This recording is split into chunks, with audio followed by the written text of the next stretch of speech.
Marcus, how is it being back in Denmark after your loan spell in Melbourne? Yeah, it's been great. I think things were somewhat successful back home, and got the opportunity to be in and around my family again, which is super important for my well-being. So I'm back here. I've sort of ridden that wave into pre-season, and I've had a pretty strong pre-season in my opinion, individually and as a collective, as a team. So it's been great so far. First round last week was great. I got the opportunity to start, and it was a massive milestone for myself. And to take points away from the champions, away from home, was super important. Even though we could have had a little bit more. But yeah, I think we're excited for this week. Looking towards Sunday with a positive attitude. Does it feel like a new start for you? Yeah, I think it does actually. I think it's a much different environment. In terms of coaching style and attitude between the players and the camaraderie. I feel like it's a family at the moment, and it's been great so far, and I'm really thankful for everyone. Was it a surprise to you that you got to start your first game back?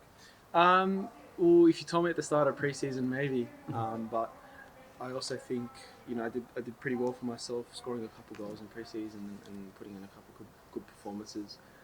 So yeah, again, I wouldn't be able to do that without the opportunity. So I'm thankful to the coaching staff and the players around me for helping out as much as possible. How was the start in Brøndby for you? Because you weren't here that long before you got loaned out right away. I think it was the plan for you to stay. Yeah. But then you got loaned out. How was that for you? Was it a step back, or how did you see? When it comes to football's a roller coaster of emotions. You don't know what's going to happen next. So yeah, things started off really well when I first came, and then there was that change of coaches and coaching staff, and then things didn't go the way I wanted to. And this is football. This is how the game works.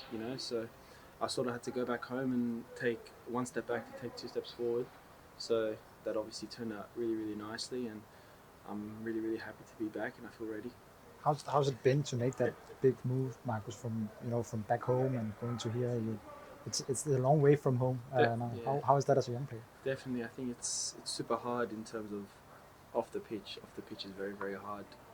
The best time to talk to my family is while I'm training, and as soon as I finish training, they're all going to sleep, and as soon as they wake up, I'm going to sleep. So it's a bit difficult trying to communicate with them and talk with them, but they're very, very supportive. They watch my games at 2 a.m. midnight, and yeah, it means a lot to me. That's what gives me the motivation to play. So yeah, at the start of everything, moving away from my family at 18, 19 years old was really difficult, but you sort of get used to it, and you learn how to handle it, and the best way to learn is being thrown in the deep end. So it's been good, and I'm in a pretty positive place right now. Yeah, and also under 3 different head coaches here in Brøndby, what is the plan now, Marcus, for the time you look ahead? Yeah, I think it's going to be a successful season. I really, really do. I think it's a family at the moment. Everyone is appreciative of each other, and the coaching staff are putting in so much effort individually and as a collective. We obviously focus on who we're versing on the weekend, but we also have an identity of how we're playing and what we want to do as a squad. So it's been great so far, and really thankful for everyone. So no new loan deal is planned for you? No. I'm planning to stay. Did your parents then watch your game against?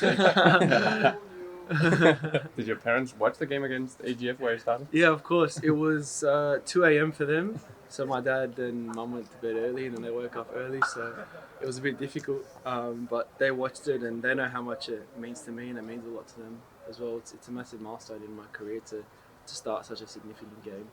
And my parents are really proud of what I've done, and I'm really, really happy that I can make them proud as well. And everything I feel like everything I do is for my family. So I promise always to just put in 100% effort for my family, and also my family here in Copenhagen. So I'm happy. I'm ready. Were your father a big football fan before you started playing, or was it other sports that was his? Well, I come from a family of footballers. My dad played, my uncle played professionally, my brother plays, and my sister plays professionally. She's a very good player. So yeah, it's I'm pretty lucky to be in that environment. And my dad's also a fitness coach. So growing up, I was in and out of the gym from a young age, and always running and being pretty active, and did lots of athletics growing up. So that's obviously helped. On the pitch, I'm quite an aggressive runner, so it's been good being in that environment, and that's obviously helped me to get to such a prestigious stage in my career, coming from the other side of the globe. So, you know, you never know what football can bring you. You just heard the head coach say that no more loans. How do you feel the connection with him? No, it's quite positive. I'm really, really happy that I've got him by my side, and he knows me on a deeper level and knows what I need to be doing to become the best possible version of myself. He knows when to be aggressive with me, when to lay off with me. And I think that's quite important with the player I am, because I think I'm quite an emotional player. You can see I sort of care a lot. And I think he knows how to handle that well, and I'm really appreciative that I've got someone that is looking over me like that. You look like you're ready for the Super League now. Can you try and explain like what shaped you ups and downs to be where you are now? Yeah, like I said before, I think I got thrown in the deep end, being here by myself and being away from my family. So that obviously shapes my mental toughness and aggression. I think, you know, every day I come here and I want to do my best, and you know, I do all the work necessary, and in training it's always 100%. So I think that helps, and I come from a family of work. You know, my father works very, very hard. My mum is a great mother. She works very hard, and both of my siblings work very hard. So it's important that you have this in football. No matter how much talent you may have, I think the hard work is quite possibly the most important thing. What about the situation here? Must have been a blow for you in the fall season last year. Played a few games in Nordsjælland and then we didn't see you again. Yeah. Like that must have been tough for you. It was tough. It was sort of my first time in my career where I sort of experienced that, and that was very tough. And you know, being alone, it wasn't easy. I can't lie. And I think that's why I ended up taking a step back to sort of have that comfort again, because I needed to feel that confidence again in order to make that next step in my career. And that obviously turned out nicely. You know, I got home and I scored in my first 2 games off the bench, so that obviously helped again. And I sort of rid that wave the whole time I was back home, and you know, had a nice off season. Worked very hard in off season, and you know, started pre-season here well. So yeah, I'm just looking to keep riding that wave into the season now, and hopefully Sunday will be successful. Was it a scary thought also that you went back home to get some safeness again and all this stuff, knowing that okay, you need to go back to the place where you at some point sometimes outside the pitch you could feel alone? Yeah, definitely. But I think in my head it was quite simple. You know, if I was to go home and didn't do well, I just simply wasn't good enough to be here. So you know, I think my time back home was a reflection of my ability and what I am able to do now or in the future. You know, I'm still young. I have to remember that. I just turned 21, so I have 7 years ahead of me in which I will learn and grow, and just excited for what I can become. What's the focus for you to add on your playing style and stuff? What your development plans? Yeah, there's definitely some things in my locker that I need to be better at in terms of, you know, maybe some small space and some moments where I can relax a little bit more instead of being so aggressive. But again, I don't want to lose that, because that's what makes me who I am, and that gives me that identity. So I think it's just finding that right balance, you know. And I think also not trying to be good at everything, but just perfecting what I am good at. You know, I think my ability to run in behind and be direct is what makes me sort of different. And yeah, if I can exploit that as much as I can, I will become a much better player. When you talked with the club about the loan, did you specifically ask to go back to Australia on a loan deal? It's hard to say. It was quite a rush. I was with the under-23s for the Asian Cup with the national team in January, and I was sort of at a dead end and didn't really know what to do. And you know, the people back at Melbourne were very, very adamant that I come and do as much as I can. They were interested in me from a young age, and I never took that chance to go. And yeah, they were very happy to have me, I think, and that was quite an easy decision. It took me really a day to make that decision, and I was ready to go, so it was good. How do you think the training has changed with the new coach? I'm not thinking that much about communication, but the actual training on the pitch, how has that changed? I think it's I think a lot more players are involved, less tactical, and we're focused, which in a good way. We're not focused so much on the team we're versing. We're focusing on our identity and what we do. That's important, because at the end of the day, we need to dominate every game and be the bigger team every game, because I think that's super important. You know, heading into the game where you do too much work on the opposition, you know, it feels like you're hiding. Whereas in training, if you're so focused on your identity, what you want to bring to the game, you know, you show that confidence and that big personality on the weekend, and I think that's what we do now. Thank you, Marcus. Thank you. All good. Thank you. Thanks a lot. Thanks, Thank you very guys. much. Appreciate it. Good job. Hello. Julius, maybe the obvious question, is there any new players coming in soon? We're hopeful that we're going to have some additions soon. We're working very hard to target the positions we've identified. Among that are the right back, of course, and the left wing, where we've had a special eye on. So yeah, we're working very hard to complete that. How close is it on the left wing? On the left wing, yeah. I just said to Søren, you know, there's a komiske eli in Denmark, so I could say now there's no war going on in the back. So yeah, we're working very hard on it. I cannot put a timeline on it, but it's not going to take another week. But we're working obviously with a player, with the club, and everything has to be settled in terms of the documents and everything that has to be done for the execution of a transfer. You have been looking for a new player after Nikolai Wallis. What qualities have you been looking for in a new player? We have been looking for a player that can play on the left wing, but also has the ability to go inside, to combine with other players, with the 8s, with the 10s, so someone that can be directional, but can also take the ball and pass opponents. But what Nikolai was strong is also providing quality in the final third, so someone that runs into the box, can assist, can score, can make a difference, can solve 1v1 situations, and plays with a certain confidence and chip on his shoulders that is needed to perform in the stadium. Does it also, is it an important factor, we cannot mention the name, but that it is a player that knows your coach pretty well? It can be a player that can know our coach, that cannot know our coach. The most important thing is the qualities and the personality of the player, and therefore can be from abroad, it can be from Denmark. So that's maybe the cherry on the top. If you at the end try to get a player, but it's not where we start to say, okay, that's the entry point, and we look there. We look at the overall picture, and then there's certain elements and factors that come on top. Julius, what's the status on the right back position and the work that's being done? Yeah, there's a lot of work being done on that position. The market is also opening up. There's new opportunities coming. We've said very clear that it's a position we want to strengthen, but we also have to be careful that we manage ingoings and outgoings. So we cannot just add players. We also need to subtract. Sometimes if the market is opening up on a position or on a player, then you need to act. You cannot just wait, because then you lose some quality. But definitely there's also a desire to work on the outgoings and balance that. And we have a long window, and we're trying to maneuver and navigate through that. So that doesn't mean that we add now another 3 players, so we have a squad of over 30, but try to also get some players moving on from this club. You have mentioned earlier some of the players who might be going out. Yeah. But what are your thoughts about a player like Usman Sao, who was not in the squad in the first game? Of course, that's not a good situation to be in, whether you are been here long or not so long, like Usman. Also coming with some kind of idea about the project, how it could look like. Right now, it's not looking as maybe everyone would have desired. That's not good, but that's also how it can be in the reality of football. So right now, you just have to assess the situation how it is. Right now, he's competing for a spot in the team.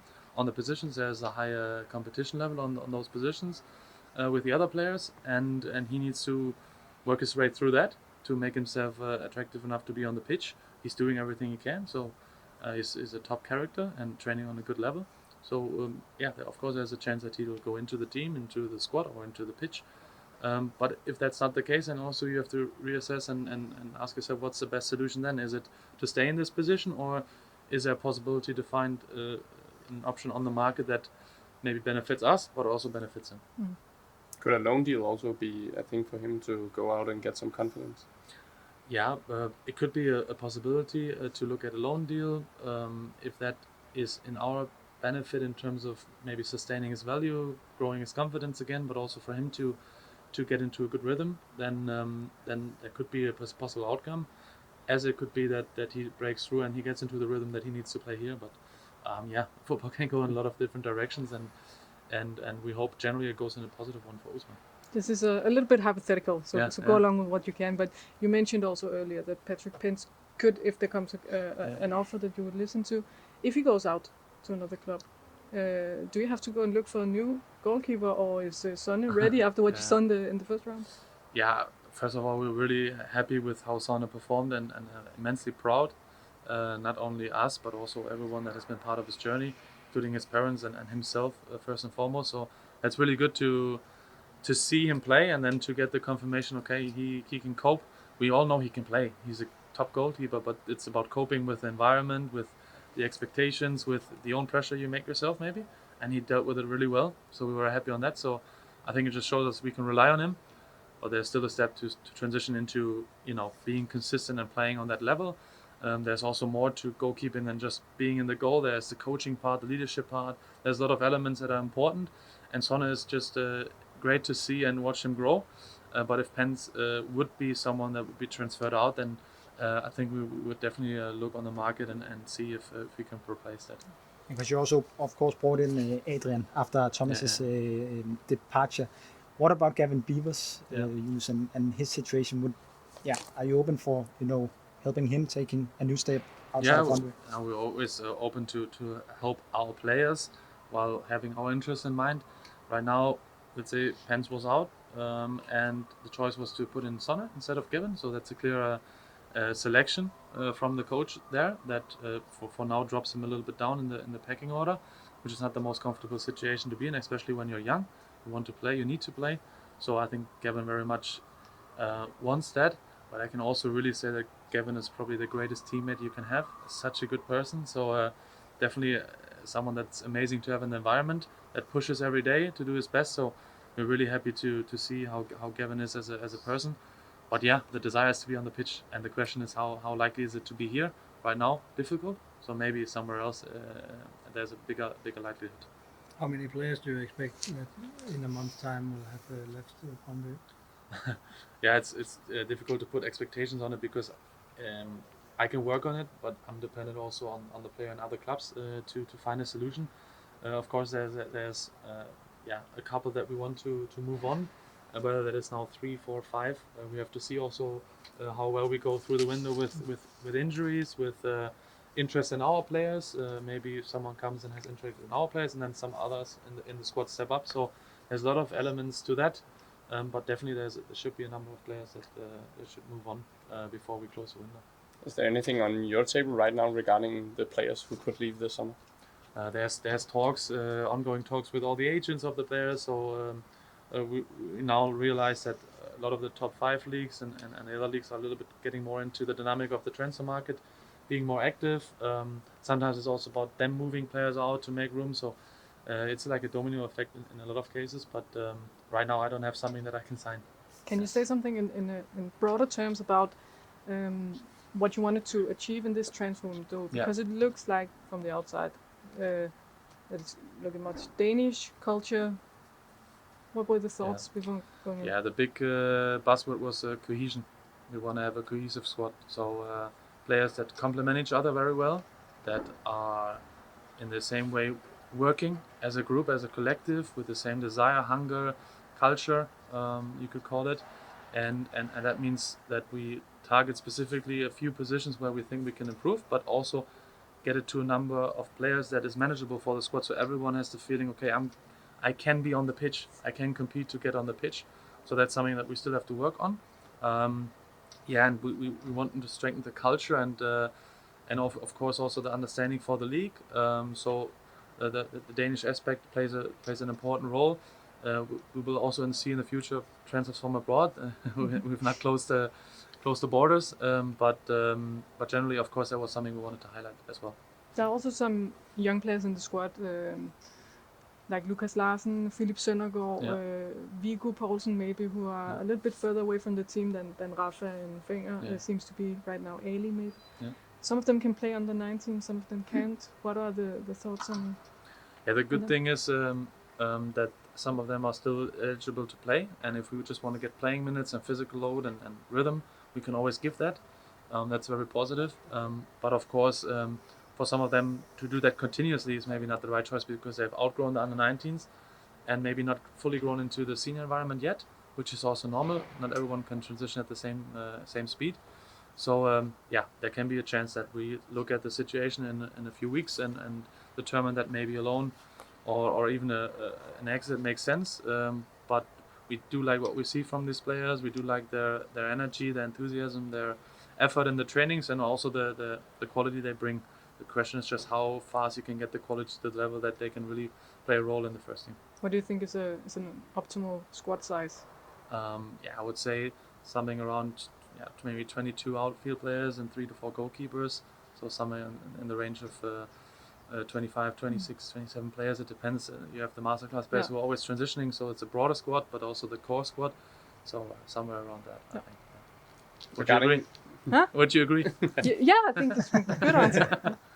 Regarding the right back situation, Christopher Olivier is now a name that has popped up, and seems like Stuttgart wants to see how he develops in this pre-season. Can you say a bit about him and his situation? Yeah, I'm not a big fan of commenting players from different clubs. It's someone we know very well. The German third league, or also the second Bundesliga, is a very interesting market. So it's definitely someone we follow, but for right now it's not something that will happen anytime soon. That's the case right now. So we're opening up to look at a lot of different right backs. But again, we still have on paper 2 right backs in the squad with Willardsen and Sean and others that can play the position. So we have enough numbers right now, and we have to balance also from a financial point of view ingoings and outgoings. So when you're talking about cohesion, is that mostly about the football skills, or is it as much about personality? Yeah, both very much. So the profiles have to complement each other on the pitch very well, that we can build strong relations on the pitch, but relationships are always built on a personal level. So they also have to have a certain way of the way they work, they approach their work. They have to have personalities that are compatible with others. They need to speak. They need to interact and engage, and that's what cohesion then means, that you can build strong relationships, that you can build trust with each other on the pitch, that you enjoy playing with each other, that you have fun, that you can make fun of yourselves a little bit also. So a lot of different elements. You all are part of groups in your working environments, and when you have a good connection with people, then it makes more joy to perform and to work, and you probably get better performances. So when you work with scouting, do you look a lot on personality? Yeah, it's something that we want to target very much. Of course, if you look at a player on the pitch, it's easier to always assess skills, speed, and the data and everything. But we also try to look at everything that happens before and after those 90 minutes. How are they in the warm up? How much do they engage with the others? What is happening when there's adversity on the pitch? How do they react? What's the body language? How do they speak to others? And then there's a part where we do a lot of reference checks on the players. We talk to former coaches, former players, former sport directors, whatever, to get a picture of the player. And then the last part is speaking with the player, seeing the family, getting a feeling, and then it becomes a full picture. How's the summer been for you personally? You are now the man in charge of the window. How has that been? I guess your phone is ringing more than usual. Yeah, it's ringing more than usual, but we have a strong team of people that work together as a unity to do transfers, to develop our squad. I have a good relationship with Thomas, very clear, very strong in communicating what we see in the squad, and thereby getting a lot towards alignment on what we need. And I think we have a very strong discussion culture. And usually, if you discuss, if you change strong opinions, then you get to good conclusions. And right now, we have a lot of people helping and supporting to make this a good window. Thank you, Julius. Yeah, thank you very much. Jeg lagde mærke til, at Fryg her ikke var på banen i dag, sammen med nogle andre i øvrigt. Men hvad skyldes det? Jamen, jeg har jo overtaget sådan et hold, der prøver at vinde VM i Fødsel, så endnu en, som er i lykkelige omstændigheder, og som selvfølgelig skal være lidt omkring det. Og altså sådan, selve tidslinjen i det kender vi ikke helt, andet end at de står i midten af det hele. Hvad er tidslinjen med Pence i forhold til, at han kan komme tilbage? Jamen, han er tilbage. Ja, han har trænet det meste. Men ved vi så noget om, hvorvidt Fryg han er med på søndag? Nej, altså jeg kunne jo godt uddybe, men nej, fordi jeg har styr på mange ting, synes jeg, men ikke på kvindekroppen. Det er stadig noget, jeg kæmper med. Så jeg vil sige, at det tager jo den tid, det tager, og Masser af jeg er naturligvis i dialog omkring det, men altså, jeg er også sådan helt grundlæggende af den overbevisning, at han skal koncentrere sig om at være til stede til hans første barnsfødsel, og så må vi se, om det kommer til at gå hånd i hånd med, at han kan spille fodbold for os. Kanut, Viggo og Søndergaard spottede vi heller ikke lige. Er der... Ja, Nørgaard mindre en lille skade, som vi bare sådan er lidt på forkant med. Viggo og Kanut, og for den sags skyld også Ali, er med vores 19-hold i Sønderjysk og spille en kamp for at få minutter, holde fast i, at de bliver stimuleret nok. Frem mod den her kamp, Thomas, hvad er det ligesom, du har taget med dig videre fra premieren mod AGF, og så det, skal gå ind og levere her? Jamen, det er jo rigtig meget at kigge ind i vores egen præstation. Jeg synes, hvis man lige skal løfte sig op i helikopteren, kan vi starte med at sige, at jeg synes, at indledningen på kampen i Aarhus var jo et billede på et hold, der har været sammen og været med en træner og en måde at gøre tingene på i noget tid, og som derigennem var bedre end os fra indledningen af kampen. Og så synes jeg, at vi fandt frem til en masse gode ting undervejs. Egentlig spillerne skal have alt muligt kredit for det, der skete i løbet af første halvleg, for det synes jeg faktisk også var lidt indenfra, at de fik rørt lidt i den gryde, der kunne hjælpe os, og så i pausen synes jeg sådan i fællesskab, at vi fik skabt et udtryk hen imod anden halvleg, som var nok til at få et point, og som jo også gjorde, at vi i lang tid egentlig sådan også duftede lidt til at få 3 med. Så har vi jo efterfølgende, som vi altid gør, så vi kigget ind i, hvad det er for en præstation, og specielt nu, så skal jeg jo minde spillerne om hele tiden, at vi er jo ikke et sted, hvor det er, at alle ting sidder fast. Og jeg synes, at der var noget på vores pres i første halvleg, hvor vi havde lidt svært ved at løse noget af det, der skete på siderne af vores centrale midtbanespillere. Det gjorde, at deres tier, når de droppede, fik lidt for meget plads, og det gjorde, at vi i lidt for mange situationer fik eksponeret Villadsen ude på bakken, og fik skabt nogle dårlige situationer for os selv. Det fik vi ændret på.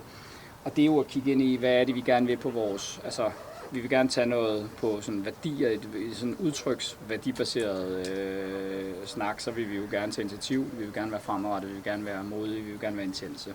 Okay, lykkes vi med det? For at vi kan være det, så kigger vi ind i, hvad er det så for nogle strategier og principper, vi har for det. Vi har forskellige presvarianter, og noget af det, vi ligesom har konkluderet, det er den ene af dem vi presser ud fra. Det synes vi er meget godt styr på, den anden, den har vi stadig lidt udfordringer med. Og det er jo sådan hele tiden at holde snuden i sporet på, at vi jo skal være klar fra weekend til weekend i forhold til den kommende modstander. Men vi er også stadigvæk en ny gruppe, og vi skal stadig blive dygtigere til de ting, vi gerne vil være kendetegnet af. Hvad bliver det så en hjemmekamp mod Viborg? Det er jo et hold, som har meget kontinuitet. Ja, et godt fodboldhold. Ingen tvivl om det. Godt drevet. Et bagland, som jeg også i mit tidligere virke har flere gange udtrykt mig selv i positive vendinger omkring. Jeg synes, de har været gode til at få en lidt mindre klub til at være rigtig gode igennem deres strategi og deres vedholdenhed. Jeg synes, at de har en fed fodboldchef i Mads derovre, som har fået sat et hold med både noget potentiale og noget præstation sammen. Og så spiller de bare deres fodboldkampe ofte på samme måde, weekend efter weekend, og det gør de gode til det. Så et hold, som der driller langt de fleste i rækken, men de skal jo på Brøndby Stadion, de skal jo spille foran alle de mennesker, der kommer her og skal fejre vores første hjemmekamp i den nye sæson. Forhåbentlig mod et Brøndby-hold, som tør gå ind og slippe sig selv løs og gøre mange af de gode ting, vi gjorde her i sidste weekend, og så gøre det måske også en lille bit smule bedre. Så vi glæder os til at se spillerne i aktion herinde i den her kulisse. Og jeg tror også, at jeg efter kampen fik sagt til dig, Nana, at jeg vil jo gerne have, at vi er tættere på vores fans generelt. Så jeg vil gerne have, at vi møder jer i øjenhøjde, at vi kommer tæt nok på. Og hvis vi skal leve ud fra det, så skal det her jo være en fordel for os. Det skal jo ikke være en ulempe for os. Nej, noget af det, du har talt meget om, det er jo mod og ture begå fejl. Altså, hvad er det for en proces med spillere i forhold til også den her kulisse kan være? Ja, for spillere. Hvor du forstår spørgsmålet? Ja, men der er jo rigtig meget, det handler jo rigtig meget om at være vedholdende i det her. Og være stedig, og være på papiret, eller potentielt til også være endnu steder end vores fodboldspillere. Mod er jo noget, som vi beder dem om i deres aktioner, og det holder vi fast i, men vi gør det jo i en kulisse på daglig basis, hvor det er, der kommer et eller andet sted mellem, det ved jeg ikke, 15 og 75 mennesker og overvære det. Så modet skal jo i endnu højere grad eksistere, når det er, vi kommer herind. Og der er det jo simpelthen at holde fast i dem og stive korsettet så meget af, som vi overhovedet kan i forhold til, at det vi beder dem om, og det vi gør under normale omstændigheder, det er det, vi skal tage med ind her, fordi det er det, vi gerne vil udtrykke os igennem. Og så skal vi få alle de her folk til at anerkende det og forstærke det, vi gør, i stedet for at få os til at gøre noget andet, end det vi reelt set gerne vil. Thomas, du var selv på den her bane med Sønderjyske og spille uafgjort. Husker jeg ikke. Det kan jeg Spille uafgjort? Jeg husker den anden kamp. I februar, jeg kan huske den der i februar. Jeg husker den. For eksempel, der var der for eksempel ikke den der stemning på Brøndby Stadion, som der jo ellers traditionelt set er her. Altså, hvordan vil du sørge for, at det kommer til at ske med det samme? Jamen, det er jo det, jeg forsøger, og i øvrigt så gør jeg det jo på ingen måde alene. Det her, det er jo et samspil mellem alle de gode mennesker, der er i kulissen, alle dem, der kommer på tribunerne, men også spillerne og alle de andre, der er omkring stab og administration. Det er jo, at vi tør bringe os selv så tæt på og sætte os selv på spil. Kulissen herinde, jo, altså langt hen ad vejen, så kommer der jo rigtig mange mennesker på forunderlig vis, uanset hvad. Men elektriciteten herinde, det er jo også noget, vi skal være med til at tænde. Og det er også noget, vi skal... Og, altså, jeg har også talt med en fodboldspiller, der potentielt set skulle have til hen over den her opstart, og som jeg siger, jeg bliver nogle gange spurgt om, hvad er det egentlig, folk responderer på, og hvad er det egentlig, som der gør, at folk vinder sådan lidt indpas hos folk omkring. Og som jeg siger, altså du bliver jo tiljublet lige så meget, og måske endda mere, hvis du løber 60 meter retur og ender med at erobre en bold, som du gør, hvis du sparker bolden op i hjørnet. Så der er jo nogle synergier herinde, man kan være med til at forstærke, hvis det er, at man sørger for at holde sig højt på sin egen attitude, hvis det er, at man lader være med at slå op i banen, hvis det er, at man kæmper for hver meter, der er på banen, også på de svære dage. Hvordan kommer du så til at stille dit hold og sørge for, at du som træner kan påvirke det? Er det startelveren, du beder om nu? Det vil da være fint, ja. Nej, jeg tror, vi skal holde fast i noget genkendelighed. Vi skal holde fast i, at det i øvrigt også godt kan betale sig og præstere godt. Jeg tror, at jeg på nogle af mine første interviews herude sagde, at min største opgave, tror jeg, er at holde en rolig hånd og give spillerne mulighed for, at de kan trække vejret. Så der er en træningsbane, man kan anbefale sig selv i, eller igennem, og der er et kampmiljø, man kan gøre det på. Jeg synes, vi havde en fornuftig første runde. Og ud fra det, så er det jo ikke fordi, at jeg nødvendigvis behøver at røre i gryden på en måde, så det hele det er skuldborg. Nu har du jo Andreas Maxø rendende rundt derude. Det er ikke fordi, du skal lege Ohnesorge her og snakke transfers, men hvordan er niveauet på ham? Det er jo længe siden, vi har set ham sådan i en dansk kontekst. Hvad synes du som træner? Ja, men helt kort på Andreas. En super fyr, en topprofessionel, og med al tydelighed en spiller, som jo har prøvet meget i sit liv, og som sætter standarden højt for sig selv, men også for dem omkring ham. Så god for træningsbanen derude? Ja, der er jo ingen tvivl om, altså jeg synes, vi prøver at være gode mennesker herude, og jeg synes også, at klubben hviler på et fundament, hvor det er, vi behandler både os selv og andre ordentligt. Men det er jo ikke sådan en charity setup, vi har her. Så hvis ikke at det var, at Andreas gav det, han gjorde, så er der jo også sådan en udløbsdato for, hvor lang tid man skal blive ved med at få lov til at træne med. Men jeg synes, at han gør alt det, jeg kunne forvente. Thomas, regner du med at råde over en ny offensivspiller til den her kamp mod Viborg? Regner og håber er jo to vidt forskellige ting. Jeg håber, at der danser en ny spiller ind, inden vi spiller på søndag. Ja. Og når du sidst snakkede med Olti Hussein? Min korttidsudkommelse, den er simpelthen helt umulig. Jeg var på et tidspunkt over i Sønderjyske og lige sige pænt tak for en masse år sammen. Og der hilste Olti og jeg der på hinanden. Og så har jeg da også på et tidspunkt hørt, hvordan det gik ham med hans ferie. Der har været lidt forlydende om ham, der kan vi ikke undgå at komme ind på. Hvordan vil du se hvis nu han skulle være et emne her, hvordan vil han kunne passe ind på et hold som Brøndby her? Jamen, der er jo så, jeg har jo været så intelligent tidligere, at jeg ikke udtaler mig mere, end hvad jeg lige gjorde før, som jo var omkring et venskabeligt perspektiv. Så udtaler jeg mig ikke før det, at den pågældende spiller og Brøndby spiller indtil da. Så tænker jeg, at der er alle mulige andre, der kan spekulere. Det er I gode til. Og så på et eller andet tidspunkt, hvis det bliver en done deal, så skal jeg nok komme med mit besøg. Men om ikke andet et vigtigt hul at få lukket efter Wallis for dig, den her kant, tænker jeg, når den bliver lukket. Ja, altså, jeg synes jo egentlig, at vores første kamp var præget af det, som jeg også har sagt tidligere, at vi med alt muligt rette og med respekt for truppen, som den også har været, har taget udgangspunkt i at kigge på det, vi internt havde og gøre det bedre. Og det synes jeg, at vi løste rigtig godt over i Aarhus. Så hul eller ikke hul, det ved jeg ikke, men for os handler det måske lidt mere om typerne. Den type, som Nikolaj var og er, efterlod et eller andet tomrum, og det er klart, det er det, vi har prøvet at kigge ind i, om vi på en eller anden måde måske på et tidspunkt kan erstatte. Apropos typer, kan du ikke sige lidt om, nu havde vi Marcus Younis nede, som jo har fået lidt en genfødsel under din ledelse her.